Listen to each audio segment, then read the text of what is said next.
Minji Park walked through the empty hallways of Lincoln High School at 6 in the morning. Her shoes made soft sounds on the tile floor as she headed toward the janitor's closet. She pulled out a mop and bucket, then started cleaning the classrooms before other students arrived. This was her morning routine 3 days a week. The school paid her minimum wage to help the cleaning staff before classes started. She finished mopping the science wing by 7:30, then rushed to the bathroom to change from her work clothes into her school uniform. Her hands smelled like bleach even after washing them twice. She dried them quickly and grabbed her backpack from her locker. First period started in 15 minutes. Minji was 17 years old and a senior at Lincoln High. She had black hair that she kept in a simple ponytail and dark circles under her eyes from never getting enough sleep. She was thin, not because she wanted to be, but because there was not always enough food at home. But her eyes were bright and intelligent. When she smiled, which was not often these days, her whole face lit up. Her mother worked as a cleaning lady in downtown Chicago. She cleaned office buildings at night and came home exhausted every morning. Minji's younger brother, Taemin, was 12 years old and in middle school. Their father had left when Taemin was just a baby. Minji could barely remember him. It had been just the three of them for 10 years now. Money was always tight. Their apartment was small and cold in the winter. Sometimes the heat did not work, and they wore extra layers to stay warm. Minji wore the same 5 outfits to school, rotating them throughout the week. She pretended not to notice when other students whispered about her clothes or wrinkled their noses when she walked by. Still smelling faintly of cleaning products, but Minji had something that money could not buy. She was brilliant. She had a perfect grade point average of 4.0. She was at the top of her class in every subject, especially math and science. Her teachers were amazed by how quickly she learned. She could solve complex equations in her head and explain difficult concepts to other students better than some teachers could. After school, Minji worked her second job at a local grocery store.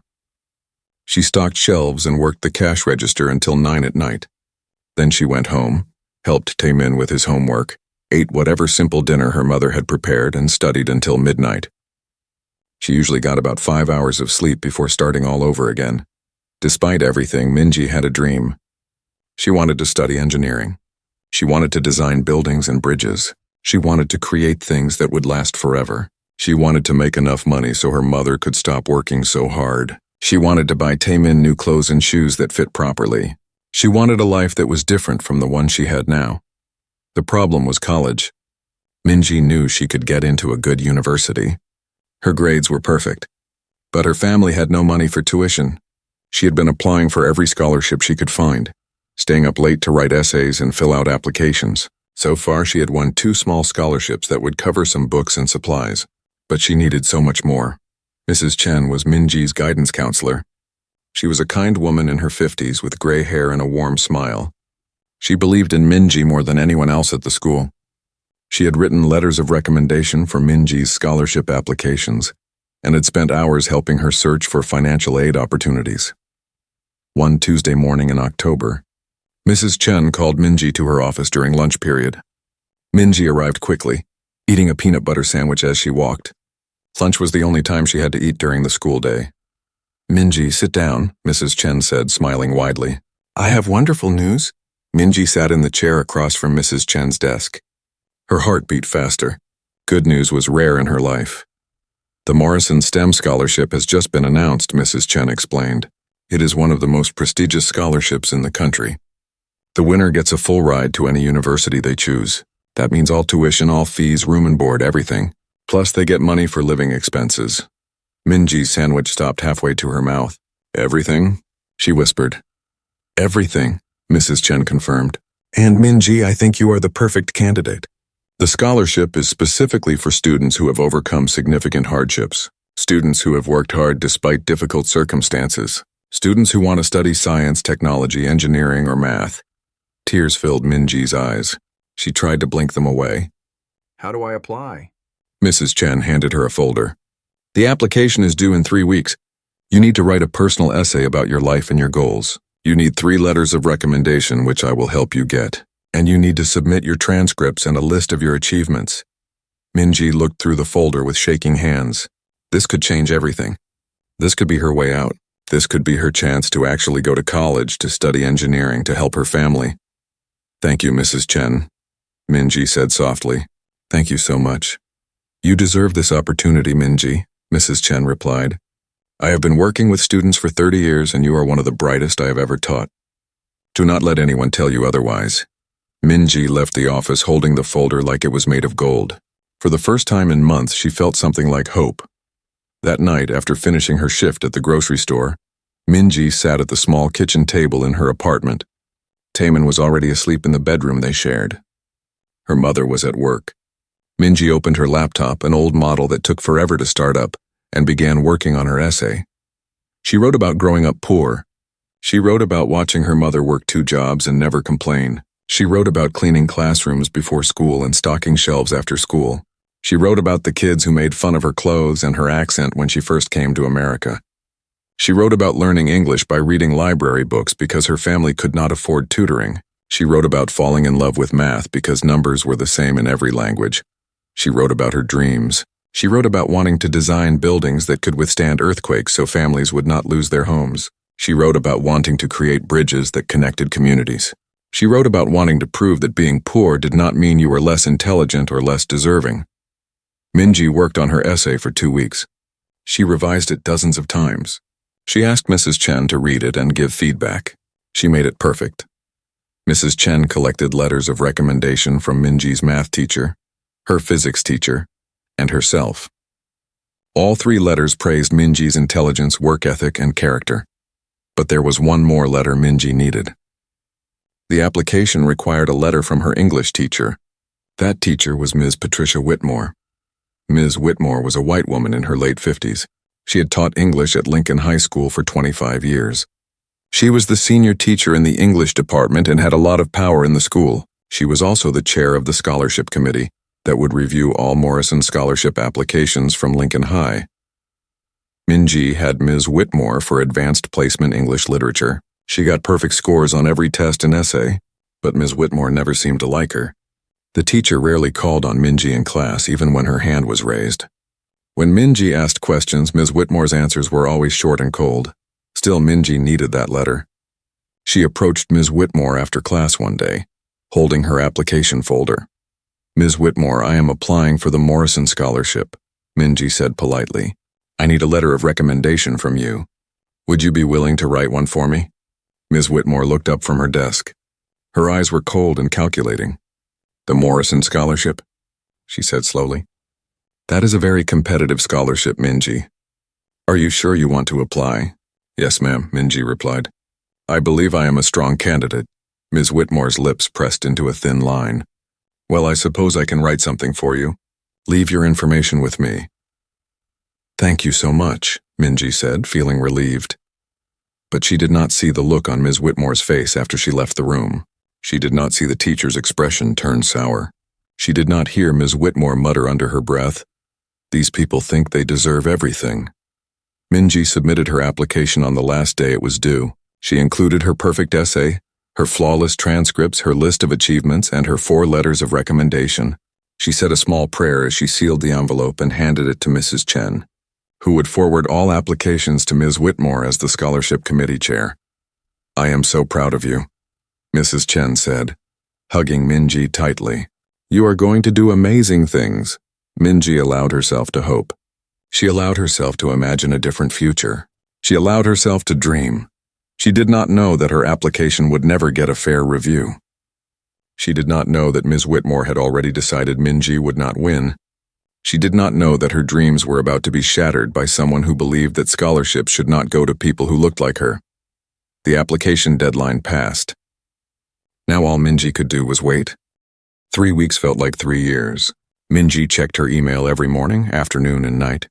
She jumped every time someone called her name in the hallways, hoping it would be news about the scholarship. She prayed every night before sleeping, asking for just this one chance. Mrs. Chen had told her the scholarship committee would announce the finalists at a school assembly. 5 students would be selected as finalists. Those 5 would then go through interviews. 1 student would ultimately win the full scholarship. The day of the announcement finally arrived. It was a cold Monday morning in early November. The entire school gathered in the auditorium after second period. Minji sat between her best friend Sarah Lopez and another classmate. Her hands were shaking so badly that she had to sit on them. Sarah squeezed her shoulder. "You got this," she whispered. "Nobody deserves it more than you." Sarah was the only person at school who really knew Minji's situation. They had been friends since freshman year when Sarah had defended Minji from bullies who were making fun of her accent. Sarah was Mexican-American, and her family did not have much money either. She understood what it was like to be looked down on. Principal Hayes walked onto the stage. He was a tall man with gray hair and glasses. He seemed like a nice person, but Minji barely knew him. He probably did not know who she was. "Good morning, students," Principal Hayes said into the microphone. "Today we have the honor of announcing the finalists for the Morrison STEM Scholarship. This scholarship is one of the most prestigious in the country. 5 of your fellow students have been selected as finalists based on their academic excellence, personal essays, and letters of recommendation." Minji's heart pounded so hard she thought it might explode out of her chest. Ms. Whitmore walked onto the stage carrying an envelope. She was wearing an expensive-looking navy blue suit. Her blonde hair was perfectly styled. She smiled at the audience, but her smile did not reach her eyes. "Thank you, Principal Hayes," Ms. Whitmore said. "As chair of the scholarship committee, I have had the privilege of reviewing all applications from Lincoln High School. I must say we had many strong candidates." She opened the envelope slowly. Minji held her breath. "Our 5 finalists are as follows," Ms. Whitmore announced. First, Brandon Mitchell. Brandon was a popular student from a wealthy family. He was good at sports, but his grades were average. Minji had heard he had a 3.5 grade point average. She felt confused, but told herself there were 4 more names. Second, Ashley Thompson. Ashley was the daughter of a local businessman. She was smart, but not brilliant. Her grade point average was 3.7. Minji had tutored her in calculus last year. Third, Connor Walsh. Connor was a nice kid, but struggled in science classes. His grade point average was 3.6. Minji felt her stomach drop. Fourth, Emily Rodriguez. Emily was decent in math, but had failed chemistry once. Her grade point average was 3.4. Minji's hands started to sweat. And finally, Sarah Chen. Sarah Chen was smart with a 3.8 grade point average, but she had disciplinary issues and had been suspended twice for fighting. Ms. Whitmore smiled widely. "Congratulations to our 5 finalists. They will move forward to the interview stage." "Thank you all." The auditorium erupted in applause. Students cheered for their friends who had been named. Minji sat frozen in her seat. Her name had not been called. Her name had not been called. Sarah grabbed her hand. "What?" she said loudly. "That makes no sense.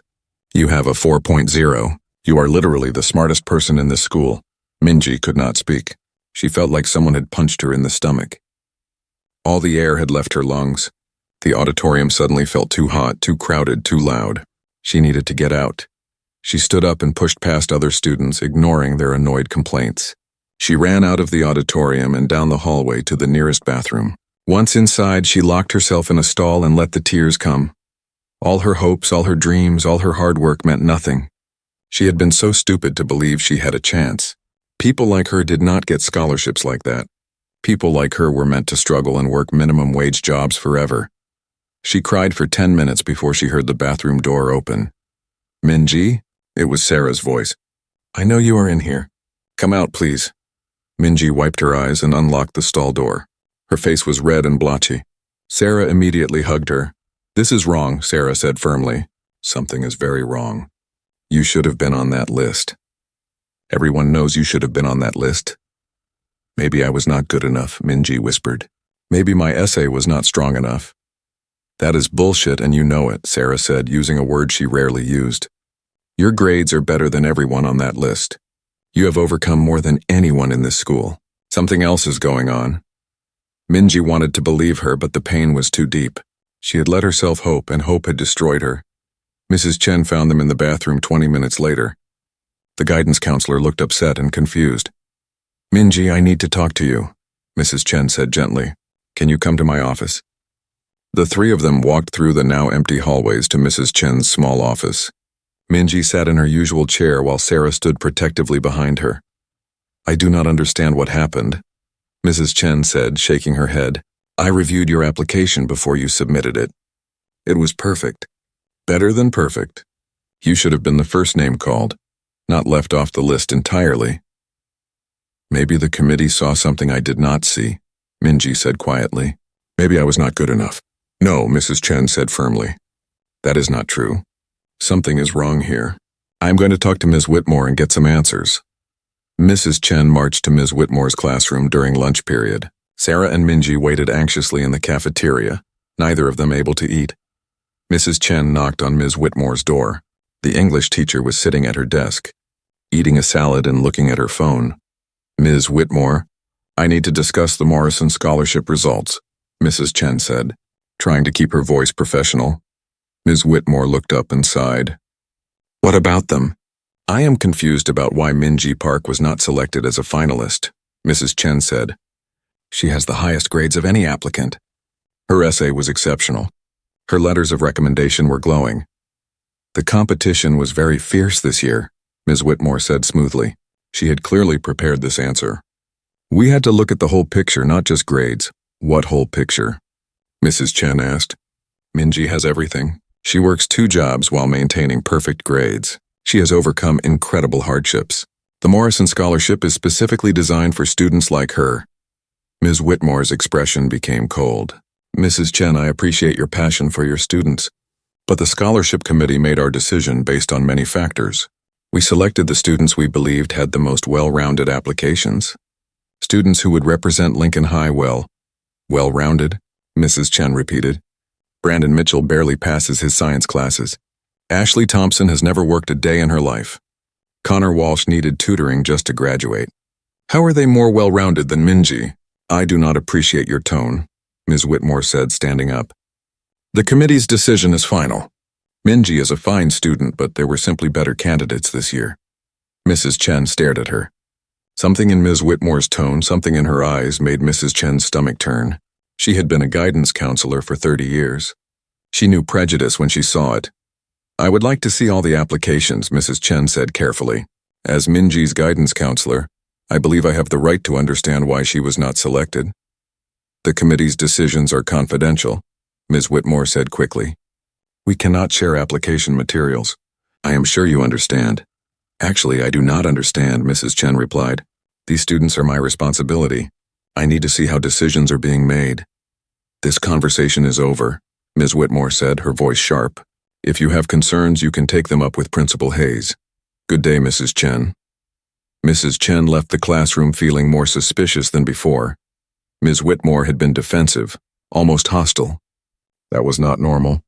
Something was definitely wrong. Sarah noticed something else that day.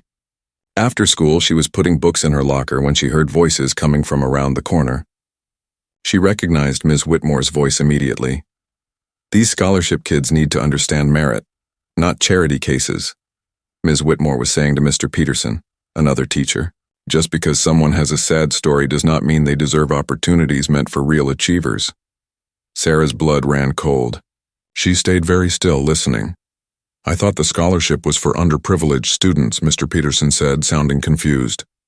On paper, yes, Ms. Whitmore replied. But we have to think about who will actually succeed in a professional environment.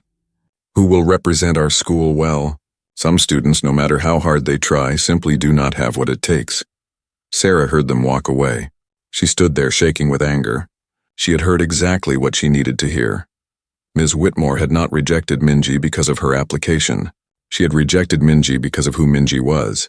Sarah immediately called Mrs. Chen and told her everything she had heard. Mrs. Chen listened carefully, her suspicions confirmed.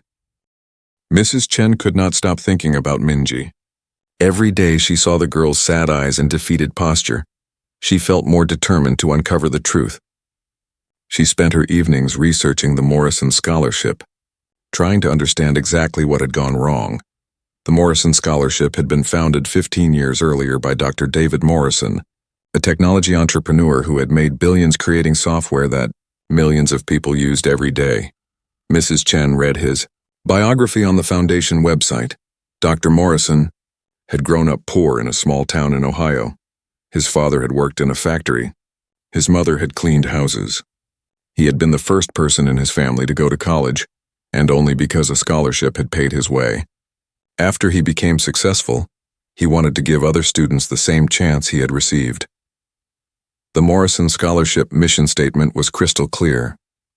It said the scholarship was specifically for students from low-income families who demonstrated exceptional academic ability and strong character. The scholarship was meant for students who had overcome significant obstacles. Students exactly like Minji. Mrs. Chen printed out the mission statement and compared it to the 5 finalists Ms. Whitmore had selected. None of them came from low-income families. Brandon Mitchell's father owned 3 car dealerships. Ashley Thompson's family lived in the biggest house in the neighborhood. Connor Walsh's parents were both doctors. Emily Rodriguez's family was comfortable, and Sarah Chen's father was a successful lawyer. Mrs. Chen created a detailed comparison chart. She listed each finalist's grade point average, family income level, and achievements. Then she listed Minji's information. The contrast was shocking. Minji beat every finalist in every category that the scholarship was supposed to measure. But Mrs. Chen needed more than numbers. She needed to understand what had actually happened during the selection process. She decided to request the application materials officially. She sent an email to Principal Hayes asking to review all Morrison Scholarship applications and the committee's evaluation notes. She explained that as a guidance counselor, she had a responsibility to understand why her student had been rejected, despite meeting all the criteria. Principal Hayes responded 2 days later. His email was apologetic but firm. He said that Ms. Whitmore had informed him that scholarship committee decisions were confidential. He could not grant Mrs. Chen access without Ms. Whitmore's approval, and Ms. Whitmore had denied the request. Mrs. Chen felt frustrated but not surprised. She decided to try a different approach. She went directly to the other teachers on the scholarship committee. There were 5 committee members total, including Ms. Whitmore. She found Mr. Jackson, the math teacher, in his classroom after school. He was a young teacher, only in his 3rd year at Lincoln High. "Mr. Jackson, can I ask you about the Morrison Scholarship selection process?" Mrs. Chen said. Mr. Jackson looked uncomfortable. "I don't know if I should talk about it." Ms. Whitmore said the process was confidential. "I understand," Mrs. Chen said gently. "But I'm very concerned about one of my students who was not selected." "Minji Park, do you remember her application?" Mr. Jackson's face changed. He looked even more uncomfortable. "Actually, yes. I remember thinking she seemed like a very strong candidate, but Ms. Whitmore said there were issues with her application." "What issues?" Mrs. Chen asked. "She didn't really specify," Mr. Jackson admitted. "She just said that Minji's application wasn't as strong as it appeared. She said the essay was generic and that the letters of recommendation were exaggerated. She was very convincing. The rest of us trusted her judgment because she's been doing this for years." Mrs. Chen felt her anger rising. "Did you actually read Minji's application yourself?" Mr. Jackson looked ashamed. "Not completely. Ms. Whitmore summarized each application for us. She said it would save time. We only read the full applications for the students she recommended as finalists." "So you selected finalists based on Ms. Whitmore's summaries, not on the actual applications?" Mrs. Chen asked, trying to keep her voice calm. "Yes," Mr. Jackson said quietly. "I realize now that maybe we should have insisted on reading everything ourselves. But Ms. Whitmore has so much experience and she seemed to know exactly what she was doing." Mrs. Chen thanked him and left. She now understood what had happened. Ms. Whitmore had controlled the entire selection process. She had filtered the applications before the other committee members ever saw them. She had made sure Minji never had a real chance, but Mrs. Chen still needed proof of bias. She needed to see what Ms. Whitmore had actually written about Minji. She made another request to Principal Hayes, this time asking specifically to see Ms. Whitmore's evaluation notes. Surely those could not be considered confidential if they were questioning the fairness of the process. Principal Hayes seemed reluctant, but agreed to ask Ms. Whitmore for her evaluation notes on Minji's application. Ms. Whitmore provided them 3 days later, but only after Principal Hayes insisted. Mrs. Chen read the evaluation notes in her office with the door closed. Her hands shook as she read Ms. Whitmore's words. The notes were supposedly objective, but they were filled with coded language that Mrs. Chen recognized immediately. Ms. Whitmore had written that Minji doesn't fit our school's image. She said Minji might face cultural barriers to success. She noted that Minji's achievements, while impressive on paper, might not translate to professional environments. None of these comments made any sense. Minji was one of the most accomplished students in the school. She spoke perfect English. She had overcome more obstacles than any of the selected finalists. The only thing that made her different was her race and her poverty. Mrs. Chen photocopied the evaluation notes. She knew she was taking a risk, but she needed this evidence. She added it to the file she was building. Meanwhile, Sarah had not stopped investigating either. She talked to other students, especially minority students, asking about their experiences with Ms. Whitmore. What she discovered made her sick. A Chinese-American student told Sarah that Ms. Whitmore had discouraged him from taking advanced placement English 3 years earlier. The teacher had said that non-native English speakers often struggled with AP-level work. Even though the student had been born in America and spoke perfect English and African American, students said Ms. Whitmore had given her a C on an essay that was nearly identical to an essay that earned an A. When a white student turned it in, the African American student had complained, but nothing had been done. A Mexican American student said Ms. Whitmore had told him that he should consider vocational school instead of college. Even though he had a 3.7 grade point average, the pattern was clear. Ms. Whitmore had been discriminating against minority students for years. Everyone had noticed small incidents, but no one had put them all together until now. No one had realized the full extent of the problem. Sarah compiled all these stories and brought them to Mrs. Chen. The guidance counselor listened to each one carefully, taking notes. This was exactly the pattern she had suspected, but the most damning evidence came from an unexpected source. A former student named Daniel Kim reached out to Sarah after hearing about what had happened to Minji. Daniel had graduated from Lincoln High 5 years earlier and was now in college. Sarah and Mrs. Chen met with Daniel at a coffee shop after school. He was a serious young man studying engineering at a state university. I heard through my younger cousin that Ms. Whitmore blocked an Asian student from a scholarship, Daniel said. She did the same thing to me. What happened? Mrs. Chen asked. 5 years ago I wanted to take AP English, Daniel explained. I had straight A's in all my English classes. But Ms. Whitmore told me that AP English wasn't for everyone. She said I should focus on subjects that played to my natural strengths like math and science. She made it sound like she was giving me good advice. But, Sarah prompted. But I later found out she told other students that I wasn't AP material because English was my second language, even though I had been speaking English since I was 3 years old. Even though I was born in Chicago. Daniel took a breath. When I didn't take AP English, it hurt my college applications. I didn't get into my first choice school.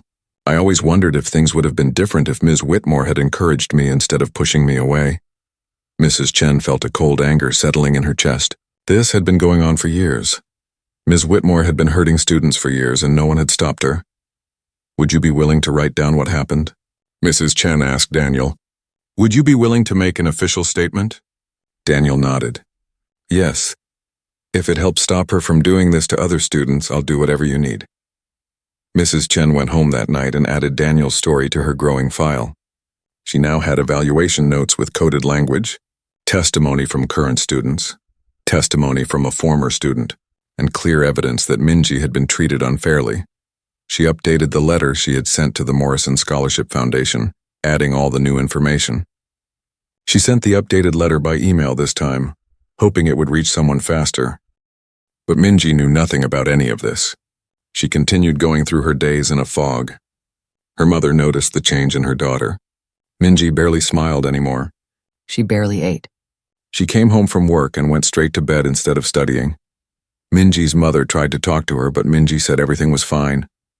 She did not want to burden her mother with her disappointment. Her mother worked so hard already. Minji felt like she had failed her family by not winning the scholarship. One evening, Minji's mother came home early from work. She had asked her supervisor if she could leave at midnight instead of 3 in the morning because she was worried about Minji. She found her daughter sitting at the kitchen table staring at nothing.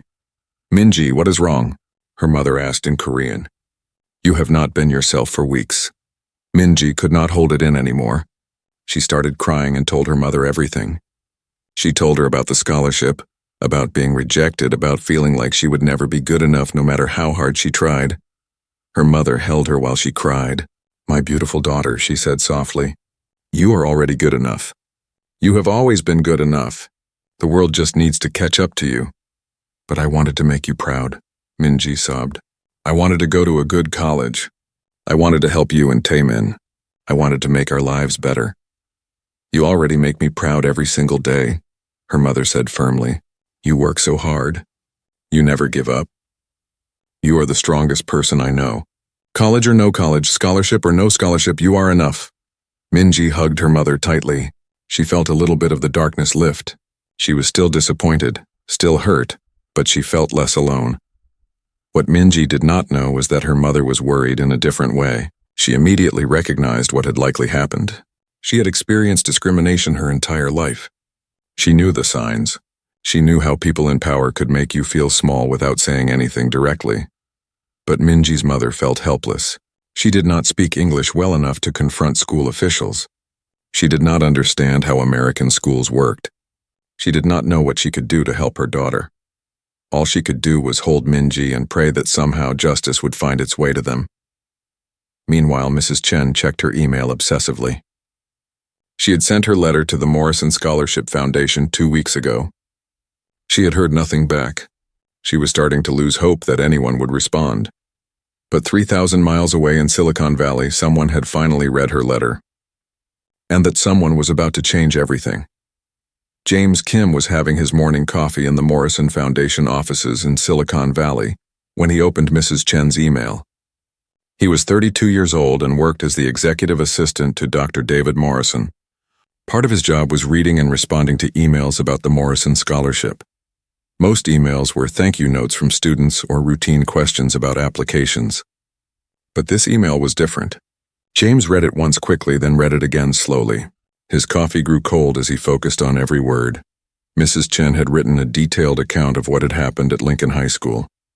She explained Minji's perfect grades in difficult circumstances. She described the 5 finalists who had been selected instead, none of whom fit the scholarship's mission. She included Ms. Whitmore's evaluation notes with their coded language about cultural barriers and not fitting the school's image. James felt his stomach tighten. He had grown up as a Korean immigrant in Los Angeles. His family had been poor. His father had worked in a dry cleaning shop. His mother had been a seamstress. James had faced discrimination his entire childhood. Teachers who assumed he could not speak English well, even after years in American schools. Counselors who steered him toward technical jobs instead of college. People who made him feel like he would never truly belong. He had gotten lucky. A scholarship had paid for his college education. That scholarship had changed his life completely. Now he worked for a foundation that gave other students the same opportunities he had received. The thought that the Morrison Scholarship, specifically designed to help students like him, might have been corrupted by racism made him furious. James printed the email and walked directly to Dr. Morrison's office. He knocked on the door. "Come in," Dr. Morrison called. Dr. Morrison was in his mid-50s, a tall man with gray hair and kind eyes. He had built his technology company from nothing and had become one of the most successful entrepreneurs in Silicon Valley, but he had never forgotten where he came from. The Scholarship Foundation was his passion project. The thing he cared about most. "Dr. Morrison, I need you to read this immediately," James said, handing him the printed email. Dr. Morrison took the paper and started reading. James watched his boss's expression change from curious to concerned to angry. When Dr. Morrison finished reading, he looked up at James with fire in his eyes. "Is this email verified?" Dr. Morrison asked. "Do we know this guidance counselor is real?" "I'll verify it right now," James said. He went back to his desk and called Lincoln High School. He asked to speak to Mrs. Chen and confirmed she was indeed a guidance counselor there. He did not tell the school secretary why he was calling. James returned to Dr. Morrison's office. "She's real. She's been a guidance counselor at Lincoln High for 30 years. Dr. Morrison stood up and paced his office. "This is exactly what I created the scholarship to prevent. A student who overcomes poverty, who works 2 jobs, who maintains perfect grades, who fits every single criterion we established, gets rejected because of bias, because some teacher decides she doesn't fit the image." He turned to James. "I want you to pull the files on every finalist from Lincoln High School. I want to see their applications myself. I want to see what this committee selected instead of this girl." James worked quickly. Within 2 hours, he had compiled all the information on the 5 finalists from Lincoln High School. He put together a comparison document showing their grades, family incomes, essays, and achievements. Then he created a separate document with Minji's information, based on what Mrs. Chen had provided. Dr. Morrison reviewed both documents in silence. The contrast was obvious and disturbing. The 5 selected finalists were all from wealthy families. Their grades were good but not exceptional. Their essays were fine but ordinary. None of them had overcome significant hardships. Then there was Minji. Perfect grades. Extreme poverty. 2 jobs while in school. An essay about overcoming discrimination and dreaming of building earthquake-resistant housing to help families like hers. Letters of recommendation that praised her as one of the best students teachers had seen in decades. How did this happen? Dr. Morrison said quietly. We have guidelines. We have a mission statement. How did a committee look at these applications and choose those 5 students instead of this one? I think we know how, James said carefully. The question is what we do about it. Dr. Morrison made a decision. I'm going to Chicago tomorrow. I want to meet this committee face to face. I want to understand what happened. And if what I suspect is true, I'm going to make sure it never happens again. Do you want me to arrange a meeting? James asked. No, Dr. Morrison said. Don't tell them I'm coming. I want to see the situation as it really is, not as they'll present it when they know I'm investigating. The next morning, Dr. Morrison flew to Chicago. James went with him. They rented a car at the airport and drove to Lincoln High School. Dr. Morrison had called Principal Hayes and asked for an urgent meeting, but he had not explained why. He had only said he needed to discuss the Morrison scholarship selection process. Principal Hayes was surprised and nervous when his secretary told him that Dr. David Morrison himself was in the building. The principal knew who Dr. Morrison was. Everyone in education knew about the Morrison Scholarship and the billionaire who funded it. But the principal had never expected the founder to show up at his school unannounced. Principal Hayes met Dr. Morrison and James in the school lobby. He was sweating slightly and kept adjusting his tie. Dr. Morrison, what an honor, Principal Hayes said, shaking hands. If I had known you were coming, I would have arranged a proper welcome. This isn't a social visit, Dr. Morrison said politely but firmly. I need to discuss some concerns about how the Morrison Scholarship was administered at your school. Can we talk in your office? They walked to the principal's office. Principal Hayes kept making small talk, but Dr. Morrison was focused and silent.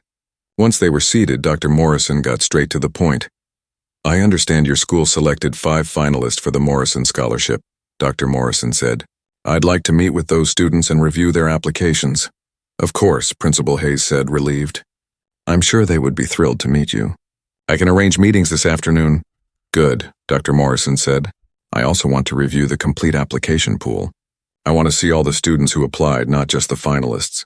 Principal Hayes looked confused. May I ask why? Is there a problem with our selection process? I'm here to determine exactly that, Dr. Morrison said. I've received information suggesting that a highly qualified student was overlooked in favor of less qualified candidates. I need to verify whether that's true. Principal Hayes's face went pale. I don't understand. Ms. Whitmore assured me that the selection process was thorough and fair. She's our most experienced teacher and has chaired the committee for years. Ms. Whitmore is the committee chair? Dr. Morrison asked, though he already knew the answer. Yes, she's our senior English teacher, very respected in the community. I'll need to speak with her as well, Dr. Morrison said. And I'll need to meet a student named Minji Park. Is she available? Principal Hayes looked even more confused. Minji Park? I'm not sure I know that name, James spoke up. She applied for the Morrison Scholarship but was not selected as a finalist. She has a 4.0 grade point average and works 2 jobs while attending school full-time. Principal Hayes's eyes widened. That student wasn't selected? That doesn't make any sense. Students with perfect grades should be our strongest candidates. That's exactly what I intend to find out, Dr. Morrison said.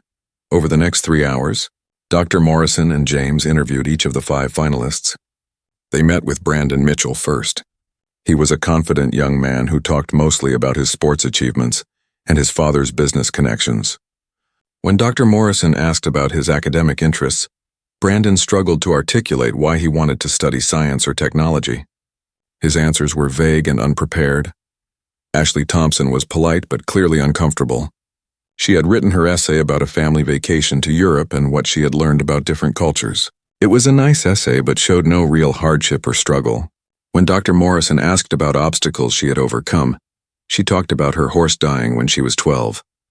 Connor Walsh was a nice kid who admitted he was surprised to be selected. He said he had applied because his parents encouraged him, but he was not sure if he really wanted to study engineering.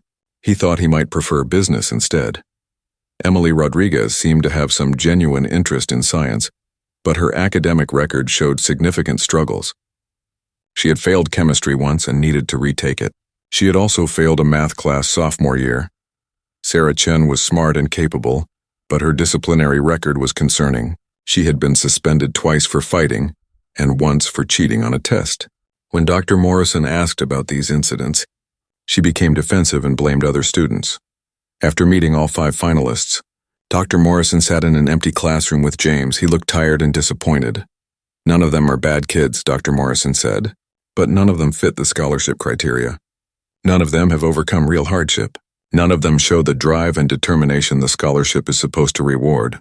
How did this happen? Should we meet with Ms. Whitmore now?" James asked. "Not yet," Dr. Morrison said. "First, I want to read Minji's actual application. I want to see what the committee rejected." Principal Hayes provided Minji's complete application file. Dr. Morrison read every page carefully. He read her essay 3 times. He read the letters of recommendation from Mrs. Chen, from the math teacher, and from the physics teacher. Then he read Ms. Whitmore's letter. Ms. Whitmore's letter was technically positive but noticeably less enthusiastic than the others. She praised Minji's work ethic but included subtle qualifications. She wrote that Minji was a hard worker given her circumstances and that she tried very hard to keep up with more naturally talented students. The letter made it sound like Minji succeeded through effort rather than intelligence, which was completely untrue. Dr. Morrison set down the letter and looked at James. "This letter is a masterclass in damning with faint praise. Every compliment is undercut by a qualification. Any admissions officer reading this would have doubts about the student. It's the kind of letter someone writes when they're required to write something positive but don't actually want the student to succeed." James agreed. "I want to see Ms. Whitmore's evaluation notes," Dr. Morrison said. "The ones she used during the committee selection process." Principal Hayes had to ask Ms. Whitmore for these notes. The English teacher was clearly nervous when she delivered them to the principal's office and saw Dr. Morrison sitting there. She recognized him immediately from photos on the Foundation website. "Dr. Morrison," she said, her voice tight. "What a surprise. I didn't know you were visiting our school." "Ms. Whitmore, please sit down," Dr. Morrison said. "I have some questions about the scholarship selection process." Ms. Whitmore sat down carefully, her back very straight. She was trying to appear confident, but Dr. Morrison could see fear in her eyes. Dr. Morrison opened the folder containing her evaluation notes. He read through them slowly while Ms. Whitmore waited. The silence in the room was heavy and uncomfortable. Finally, Dr. Morrison looked up. "Can you explain to me what you meant when you wrote that Minji Park doesn't fit our school's image?" Ms. Whitmore swallowed. "I meant that she's very focused on academics.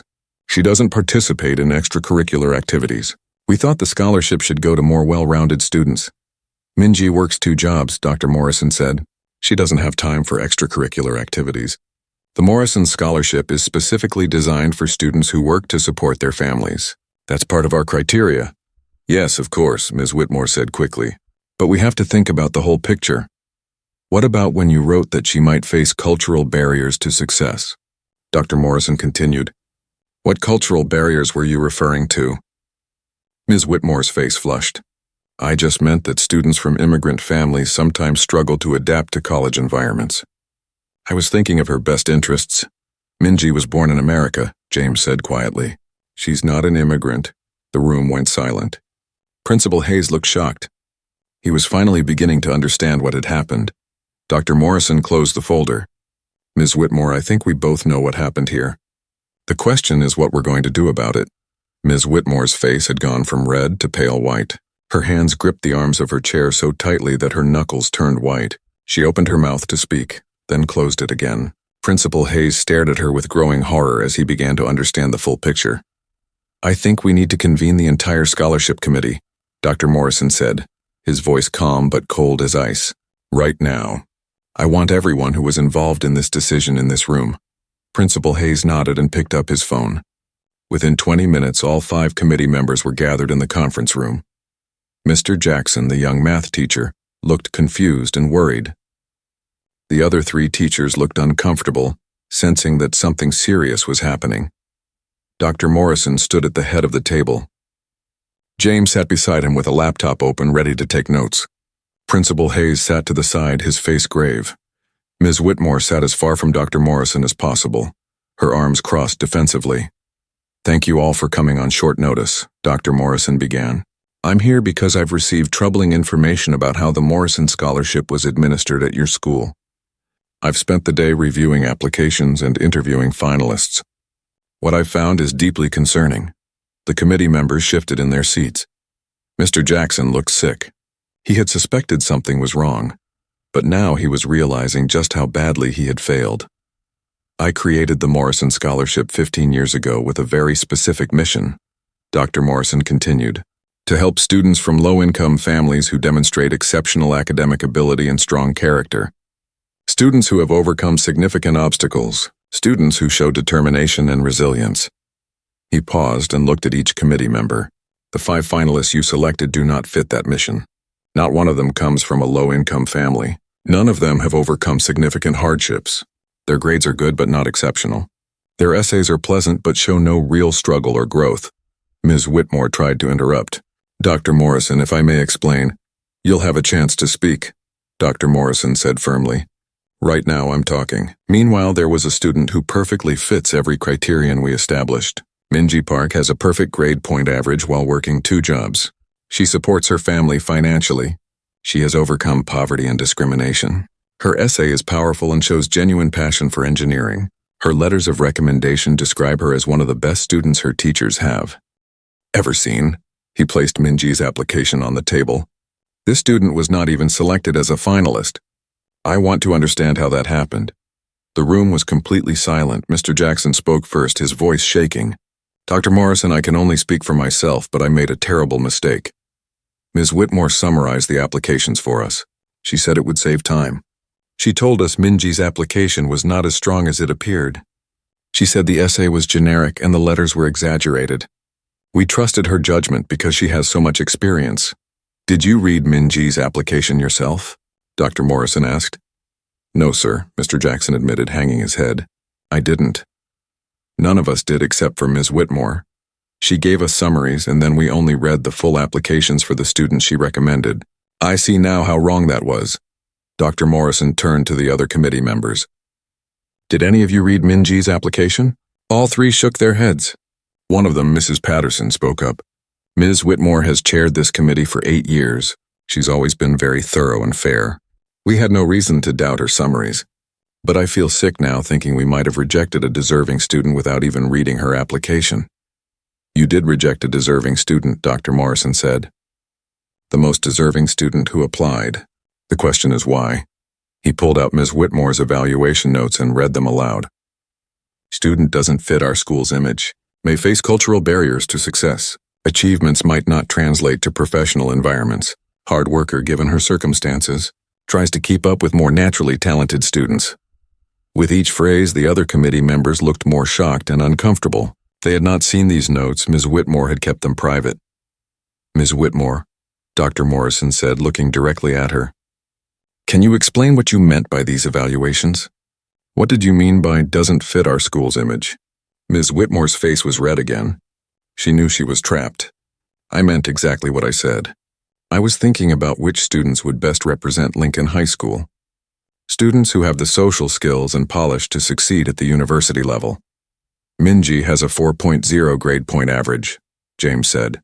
"She clearly has the academic skills to succeed at any university." "Academic skills aren't everything," Ms. Whitmore snapped. "There's more to success than just grades. Students need to fit in. They need to understand how professional environments work. Some students, no matter how hard they try, just don't have that natural ability." "What do you mean by some students?" Dr. Morrison asked quietly. "Which students don't have that natural ability?" Ms. Whitmore realized she had said too much. "I don't know what you're implying, but I resent the suggestion that I made decisions based on anything other than merit." Dr. Morrison pulled out another document. It was the compilation of stories that Sarah had collected. Stories from current students and former students about how Ms. Whitmore had treated them. I have statements from multiple students describing a pattern of discrimination, Dr. Morrison said. A Chinese-American student who you discouraged from taking AP English despite perfect grades. An African-American student who received lower grades than white students for identical work. A Mexican-American student who you told should consider vocational school despite a 3.7 average. A Korean-American student who you said wasn't AP material, even though he was born in this country and spoke perfect English. He placed the document on the table where everyone could see it. This isn't about one scholarship decision. This is about years of bias against minority students. Years of putting up barriers for students who didn't look like what you thought they should look like. Ms. Whitmore stood up abruptly. I will not sit here and be accused of racism. I've been a teacher at this school for 25 years. I have taught thousands of students of all backgrounds. I have always been fair and professional. Have you? Dr. Morrison challenged. Because the evidence suggests otherwise. Your evaluation notes are filled with coded language that any admissions officer would recognize as bias. Your treatment of minority students follows a clear pattern, and you specifically blocked the most qualified scholarship candidate because she didn't fit your image. Principal Hayes finally spoke up. Ms. Whitmore, I think you need to sit down. These are serious allegations and we need to address them. I don't have to listen to this, Ms. Whitmore said. Her voice was shaking with anger and fear. This is a witch hunt. You're taking the word of some overly sensitive students over my 25 years of service. I'm taking the word of documented evidence, Dr. Morrison said. Your own written evaluations. Testimony from multiple students. A clear pattern of discriminatory behavior. This isn't about sensitivity. This is about justice. Ms. Whitmore grabbed her purse and headed for the door. I'm calling my union representative. I don't have to participate in this farce. Ms. Whitmore, Principal Hayes said firmly. Sit down, now, or I will put you on immediate suspension. Ms. Whitmore stopped at the door. She stood there for a long moment, her back to the room. Finally, she turned around. The fight had gone out of her. She looked old and tired and cornered. Fine, she said quietly, returning to her seat. What do you want me to say? I want you to tell the truth, Dr. Morrison said. Why did you reject Minji Park? There was a long silence. Everyone in the room waited. Finally, Ms. Whitmore spoke, her voice barely above a whisper. Because I didn't think she deserved it, she admitted. I've been teaching for 25 years. I've seen so many scholarships go to students who were chosen just because of their backgrounds, not because they were actually the best candidates. I was tired of it. I thought the scholarship should go to students who had earned it through natural talent and ability, not students who got special consideration because they had a sad story. Minji did earn it through natural talent and ability, James said, his voice hard with anger. She has perfect grades while working 40 hours a week. She has overcome obstacles that would have broken most people. That's not special consideration. That's exceptional achievement. She works in a grocery store and cleans classrooms, Ms. Whitmore said. Students like that don't succeed in elite universities. They don't have the background, the connections, the understanding of how those worlds work. I was trying to be realistic. Students like that? Dr. Morrison repeated. What exactly do you mean by students like that? Ms. Whitmore didn't answer. She didn't have to. Everyone in the room understood what she meant. She meant poor students. She meant immigrant students. She meant students who didn't look or sound like the students she thought deserved opportunities. Dr. Morrison stood up. Mr. Hayes, I recommend that you suspend Ms. Whitmore immediately pending a full investigation by your school district. I also recommend that you review every scholarship decision, every AP placement, and every college recommendation she has made over the past several years. I believe you'll find a pattern of discrimination that goes far beyond this one incident. Principal Hayes nodded slowly. Ms. Whitmore, you are suspended with pay effective immediately. You will have a formal hearing with the district in 2 weeks. Until then, you are not to come to this school or contact any students or staff. Ms. Whitmore's face crumpled. The reality of what she had done and what it would cost her was finally sinking in. You're destroying my career over this, she said, her voice breaking. You destroyed your own career, Dr. Morrison said without sympathy. The moment you let your prejudices override your professional judgment. The moment you decided that some students deserved opportunities less than others based on their race or background. That was your choice, not ours. Ms. Whitmore left the room without another word. The remaining committee members sat in shocked silence. The rest of you made mistakes, Dr. Morrison said to them. You trusted the wrong person. You didn't do your due diligence. You let one person's bias corrupt a process that was supposed to be fair. But unlike Ms. Whitmore, you seem genuinely remorseful. I hope you learn from this. What happens now? Mr. Jackson asked. What happens to the scholarship? I'm going to review all the applications myself, Dr. Morrison said. I'm going to make a new selection based on the actual criteria we established. And I'm going to implement new oversight procedures for every school that participates in the Morrison Scholarship Program. This will never happen again. He closed his laptop and looked at Principal Hayes. I need to meet with Minji Park. Today. Right now. Can you bring her here? Principal Hayes picked up his phone. I'll call Mrs. Chen. She'll know where to find her.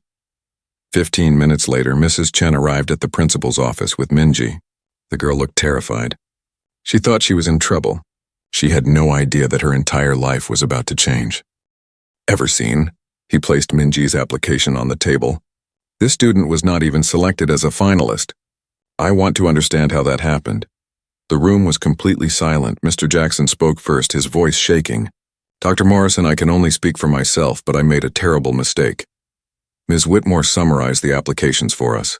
She said it would save time. She told us Minji's application was not as strong as it appeared. She said the essay was generic and the letters were exaggerated. We trusted her judgment because she has so much experience. Did you read Minji's application yourself? Dr. Morrison asked. No, sir, Mr. Jackson admitted, hanging his head. I didn't. None of us did except for Ms. Whitmore. She gave us summaries and then we only read the full applications for the students she recommended. I see now how wrong that was. Dr. Morrison turned to the other committee members. Did any of you read Minji's application? All three shook their heads. One of them, Mrs. Patterson, spoke up. Ms. Whitmore has chaired this committee for 8 years. She's always been very thorough and fair. We had no reason to doubt her summaries. But I feel sick now thinking we might have rejected a deserving student without even reading her application. You did reject a deserving student, Dr. Morrison said. The most deserving student who applied. The question is why. He pulled out Ms. Whitmore's evaluation notes and read them aloud. Student doesn't fit our school's image. May face cultural barriers to success. Achievements might not translate to professional environments. Hard worker given her circumstances. Tries to keep up with more naturally talented students. With each phrase, the other committee members looked more shocked and uncomfortable. They had not seen these notes. Ms. Whitmore had kept them private. Ms. Whitmore, Dr. Morrison said, looking directly at her. Can you explain what you meant by these evaluations? What did you mean by doesn't fit our school's image? Ms. Whitmore's face was red again. She knew she was trapped. I meant exactly what I said. I was thinking about which students would best represent Lincoln High School. Students who have the social skills and polish to succeed at the university level. Minji has a 4.0 grade point average, James said. She clearly has the academic skills to succeed at any university. Academic skills aren't everything, Ms. Whitmore snapped. There's more to success than just grades. Students need to fit in. They need to understand how professional environments work. Some students, no matter how hard they try, just don't have that natural ability. What do you mean by some students? Dr. Morrison asked quietly. Which students don't have that natural ability? Ms. Whitmore realized she had said too much. I don't know what you're implying, but I resent the suggestion that I made decisions based on anything other than merit. Dr. Morrison pulled out another document. It was the compilation of stories that Sarah had collected. Stories from current students and former students about how Ms. Whitmore had treated them. I have statements from multiple students describing a pattern of discrimination, Dr. Morrison said. A Chinese-American student who you discouraged from taking AP English despite perfect grades. An African-American student who received lower grades than white students for identical work. A Mexican-American student who you told should consider vocational school despite a 3.7 average. A Korean-American student who you said wasn't AP material, even though he was born in this country and spoke perfect English. He placed the document on the table where everyone could see it. This isn't about one scholarship decision. This is about years of bias against minority students. Years of putting up barriers for students who didn't look like what you thought they should look like. Ms. Whitmore stood up abruptly. I will not sit here and be accused of racism. I've been a teacher at this school for 25 years. I have taught thousands of students of all backgrounds. I have always been fair and professional. Have you? Dr. Morrison challenged. Because the evidence suggests otherwise. Your evaluation notes are filled with coded language that any admissions officer would recognize as bias. Your treatment of minority students follows a clear pattern, and you specifically blocked the most qualified scholarship candidate because she didn't fit your image. Principal Hayes finally spoke up. Ms. Whitmore, I think you need to sit down. These are serious allegations and we need to address them. I don't have to listen to this, Ms. Whitmore said. Her voice was shaking with anger and fear. This is a witch hunt. You're taking the word of some overly sensitive students over my 25 years of service. I'm taking the word of documented evidence, Dr. Morrison said. Your own written evaluations. Testimony from multiple students. A clear pattern of discriminatory behavior. This isn't about sensitivity. This is about justice. Ms. Whitmore grabbed her purse and headed for the door. I'm calling my union representative. I don't have to participate in this farce. Ms. Whitmore, Principal Hayes said firmly. Sit down, now, or I will put you on immediate suspension. Ms. Whitmore stopped at the door. She stood there for a long moment, her back to the room. Finally, she turned around. The fight had gone out of her. She looked old and tired and cornered. Fine, she said quietly, returning to her seat. What do you want me to say? I want you to tell the truth, Dr. Morrison said. Why did you reject Minji Park? There was a long silence. Everyone in the room waited. Finally, Ms. Whitmore spoke, her voice barely above a whisper. Because I didn't think she deserved it, she admitted. I've been teaching for 25 years. I've seen so many scholarships go to students who were chosen just because of their backgrounds, not because they were actually the best candidates. I was tired of it. I thought the scholarship should go to students who had earned it through natural talent and ability, not students who got special consideration because they had a sad story. Minji did earn it through natural talent and ability, James said, his voice hard with anger. She has perfect grades while working 40 hours a week. She has overcome obstacles that would have broken most people. That's not special consideration. That's exceptional achievement. She works in a grocery store and cleans classrooms, Ms. Whitmore said. Students like that don't succeed in elite universities. They don't have the background, the connections, the understanding of how those worlds work. I was trying to be realistic. Students like that? Dr. Morrison repeated. What exactly do you mean by students like that? Ms. Whitmore didn't answer. She didn't have to. Everyone in the room understood what she meant. She meant poor students. She meant immigrant students. She meant students who didn't look or sound like the students she thought deserved opportunities. Dr. Morrison stood up. Mr. Hayes, I recommend that you suspend Ms. Whitmore immediately pending a full investigation by your school district. I also recommend that you review every scholarship decision, every AP placement, and every college recommendation she has made over the past several years. I believe you'll find a pattern of discrimination that goes far beyond this one incident. Principal Hayes nodded slowly. Ms. Whitmore, you are suspended with pay effective immediately. You will have a formal hearing with the district in 2 weeks. Until then, you are not to come to this school or contact any students or staff. Ms. Whitmore's face crumpled. The reality of what she had done and what it would cost her was finally sinking in. You're destroying my career over this, she said, her voice breaking. You destroyed your own career, Dr. Morrison said without sympathy. The moment you let your prejudices override your professional judgment. The moment you decided that some students deserved opportunities less than others based on their race or background. That was your choice, not ours. Ms. Whitmore left the room without another word. The remaining committee members sat in shocked silence. The rest of you made mistakes, Dr. Morrison said to them. You trusted the wrong person. You didn't do your due diligence. You let one person's bias corrupt a process that was supposed to be fair. But unlike Ms. Whitmore, you seem genuinely remorseful. I hope you learn from this. What happens now? Mr. Jackson asked. What happens to the scholarship? I'm going to review all the applications myself, Dr. Morrison said. I'm going to make a new selection based on the actual criteria we established. And I'm going to implement new oversight procedures for every school that participates in the Morrison Scholarship Program. This will never happen again. He closed his laptop and looked at Principal Hayes. I need to meet with Minji Park. Today. Right now. Can you bring her here? Principal Hayes picked up his phone. I'll call Mrs. Chen. She'll know where to find her. 15 minutes later, Mrs. Chen arrived at the principal's office with Minji. The girl looked terrified. She thought she was in trouble. She had no idea that her entire life was about to change.